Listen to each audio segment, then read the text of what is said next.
క్షణం క్షణం భయం భయం. ఇది ప్రస్తుతం ఇరాన్‌లో వాతావరణం. దానికి కారణం రణం. ఇజ్రాయెల్‌తో రణం. ఎందుకంటే ఇజ్రాయెల్ అనేటటువంటిది వదిలిపెట్టే రకం గాదు. దాన్ని ఫినిక్స్ పక్షి లాంటిది. ఎంత తొక్కినా సర్రమని లెగుస్తది.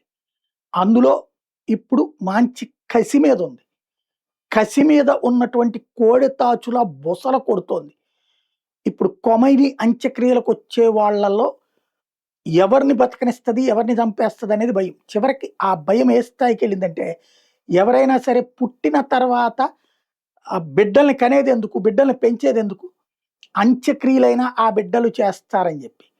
చివరికి తన సొంత తండ్రి అంత్యక్రియలు చేయలేని పరిస్థితిలో మొక్తజా కొమైనీ ఉన్నాడంటే, నంబర్ 1 ఆయన ఇప్పటిదాకా ఇంకా కోమాలో నుంచి బయటికి రానట్టు. నంబర్ 2 బయటకొస్తే ఇజ్రాయెల్ ఏం చేస్తుందని భయపడినట్టు. ఆ భయం సృష్టించగలిగిన ఇజ్రాయెల్ గొప్పదా? భయపడుతున్న ఇరాన్ గొప్పదా?